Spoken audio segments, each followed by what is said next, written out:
دا یو ورو سوال کړی دی او ډېر فایدهمند سوال دی. وایي چې که چېرته زه په جومات کې په اولني صف کې ولاړ یم او سمه ګڼه ده په جومات کې او زما اودس مات شو او وتو کې مشکل ماته ځکه چې صفونه ډېر زیات دي. که زه وځمه د جومات نه نو صفونه ډېر زیات دي اخره پورې چې رسم وایي کې مشقت دی او دا چې بعض خلک به ما منع کوي چې ته څنګه زما مخې ته تېرېږي نو اوس څه وکړم په داسې حالاتو کې به د خپل ځای کې پاتې شم که نه د صفونو کې ځان له لار پیدا کړم او ولاړ شم چاردام وکړم. الجواب یاده کې اول دا خبره چې طهارت د مانځه په شروطو کې یو شرط دی د دې نه بغیر مونځ نه صحیح کېږي. حدیث کې راځي پیغمبر صلی الله علیه وسلم لا تقبل صلاة بغیر طهور نه کېږي مونځ نه قبل الله مونځ بغیر د طهارت. په صحیح مسلم کې دا حدیث او روایت کې داسې راځي په صحیح بخاري صحیح مسلم کې د پیغمبر صلی الله علیه وسلم وایي لا يقبل الله صلاة احدکم اذا احدث حتى يتوضأ. په تاسو کې چې د یو سړي اودس مات شي وره په تاسو کې چې د یو سړي اودس مات شي اوس که دا اودس ستا د مانځه په دوران کې مات شوی او که د مانځه نه بهر په تاسو کې چې د چا اودس مات شو الله د هغه مونځ نه قبلوي تر دې چې د بیا اودس نه یې کړی. بغیر طهارت الله مونځ نه قبلوي. اوس راځو ورور دې مسلې له چې د ده اودس مات شوی دی او دی کوم ځای کې دی دی په اولني صف کې دی او صفونه ډېر دي نو کوي به څه دی به لازم ځي ځکه چې یو سړي ته پته ولګي چې زه اودس مې مات دی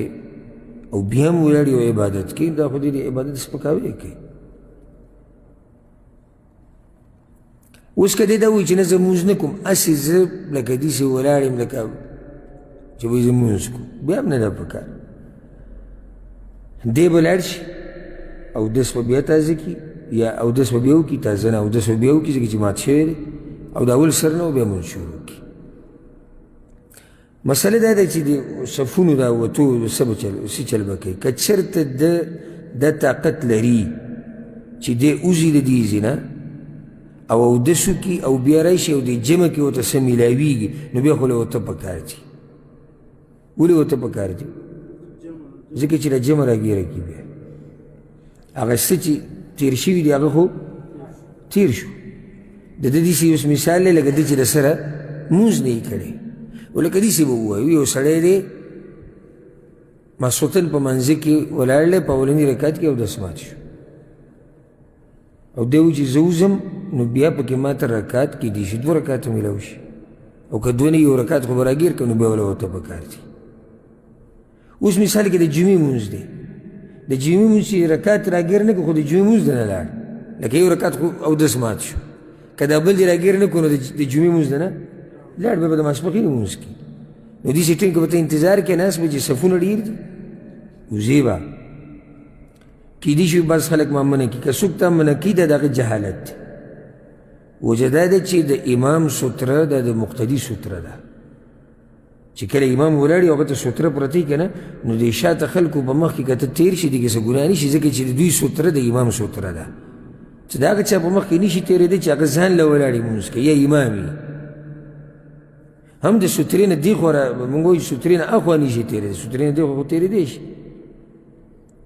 نو د صفونو په منځ کې تله چې کله جمع ولاړ او امام امامتي کوي دې کې څه حرج نه شي ځکه چې د دوی ستره کومه یوه ده هغه د امام هغه ستره ده. لکه عبدالله بن عباس وایي چې